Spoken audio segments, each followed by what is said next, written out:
किसी ने क्या खूब कहा है, खुला है झूठ का बाजार। आओ सच बोलें, ना हो बला से खरीदार। आओ सच बोलें। बीते लोकसभा चुनाव में अशोकनगर में माफियाओं का मुद्दा खूब उठा। मानो चुनाव नतीजों के बाद माफियाओं की सफाई होगी। प्रशासन भी हरकत में दिखाई दिया, पर जो मंशा अनुरूप परिणाम आना थे वे कहीं दिखाई नहीं दिए।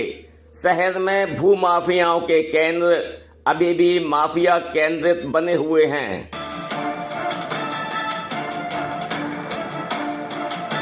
शहर की बेशकीमती भूमि को माफियाओं से मुक्त कराने लगता है प्रशासन की या तो दिलचस्पी नहीं है, अथवा लोकसभा चुनाव में जो माफिया मुक्ति का डंका बजाया वह अब तक तो सिगुफा ही दिखाई दे रहा है।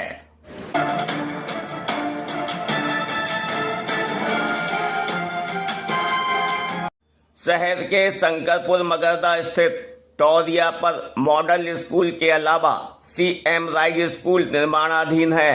इससे लगी भूमि पर माफियाओं का कब्जा बरकरार है। विधायक हरिबाबू राय विधानसभा में आवाज उठाने के अलावा कलेक्टर को पत्र लिख चुके हैं, पर धरातल पर कोई कार्रवाई अब तक दिखाई नहीं दी है।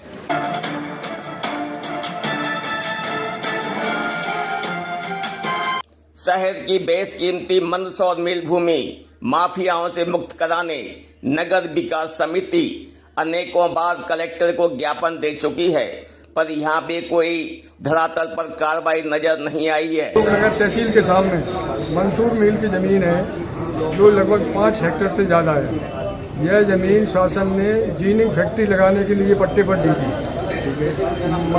मालिक ने जीनिंग फैक्ट्री न लगाते हुए इस जमीन को पट्टे पर लेकर दूसरे लोगों पर करोड़ों रुपए में बेचने का अनुबंध कर दिया। कार्रवाई न होने का कारण लोग अंदर मिले हुए भूमाफिया हावी है। हाँ 100% प्रशासन पे मतलब आपका स्पष्ट कहना ये है कि भूमाफिया हावी है और प्रशासन अंदरूनी कोर्ट में भी माने प्रॉपर पैरवी नहीं कर रहा। तो इसमें अपन प्रशासन की क्या बोलते हैं, प्रशासन भी नाकाम है, नाकाम। विधायक हरिबाबू राय का कहना है कि शहर में भूमि के अभाव को देखते हुए उक्त भूमियां अगर माफियाओं से मुक्त हों तो कोई भी सार्वजनिक प्रयोजन के लिए उपयोगी होंगी।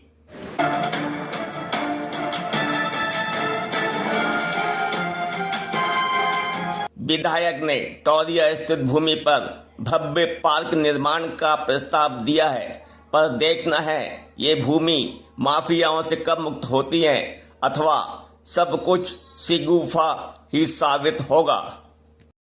विधायकी चुनावों में भूमाफियाओं का मुद्दा बहुत जोर से हावी रहा। प्रशासन भूमाफियाओं के खिलाफ कार्रवाई भी कर रहा है। क्या आप संतुष्ट हैं जो कार्रवाई हो रही है भूमाफियाओं के विरुद्ध? आपका देवेंद्र जी बहुत बहुत धन्यवाद, आपके चैनल का भी धन्यवाद। वास्तव में मेरी संतुष्टि की बात नहीं है, कोई भी संतुष्ट नहीं है। यहाँ तो ऐसी कोई कार्रवाई नहीं हुई जिससे संतुष्ट हुआ जा सके। माननीय ज्योतिरादित्य सिंधिया जी ने भी कहा था कि भूमाफियाओं पर कार्रवाई की जाएगी, वैसी कोई कार्रवाई नहीं हुई है। केवल ये जो पान की गुमठी वाले या ये चना बेचने वाले या मूंगफली वाले, इनको जरूर हटा दिया है, परंतु जो बड़े बड़े भूमाफिया हैं वो अभी भी काबिज हैं और उनमें कोई ऐसा भय नहीं है और ना ही उन्हें उनका अतिक्रमण हटा है।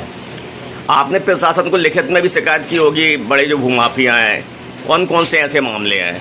मैंने किसी की नामजद शिकायत नहीं की है। यहाँ तो बहुत भूमाफिया हैं, एक आध थोड़ी है, और सबको पता है कि भूमाफिया कौन है। शासन प्रशासन को भी पता है, जनता को भी पता है, और वो अतिक्रमण जमाए बैठे हुए हैं, लोगों की ज़मीनें छीन रहे हैं, निजी ज़मीनों पर कब्जे कर रहे हैं। उन पर कोई कार्रवाई जिस तरीके से होना चाहिए वो। मैं आपको ये बता देता हूँ कि जो शंकरपुर मगरदा की जो टोरिया है उस पर लगभग 50 बीघा में भूमाफियाओं ने उसके चारों ओर कब्जा कर रखा है, और वहीं पर सीएम राइज स्कूल भी है, मॉडल स्कूल भी है, और आप ये समझिए कि उसमें खेती कर रहे हैं, उसमें निर्माण कार्य चालू हो चुके हैं, कच्चे पक्के मकान बनाए जा रहे हैं। इस संबंध में मैंने विधानसभा में क्वेश्चन भी लगाया था जी, और आदरणीय कलेक्टर साहब को भी मैंने लिखा है कि इस पे से अतिक्रमण को हटा दिया जाए और एक सुंदर पार्क के रूप में उसे विकसित किया जाए। इतनी बड़ी जगह अशोकनगर में अब कहीं नहीं है, केवल वही शंकरपुर मगरदा टोरिया है, और हम लोग बहुत सारे लोग ये मुहिम चला रहे हैं कि उसे अतिक्रमण मुक्त करा के ही छोड़ेंगे।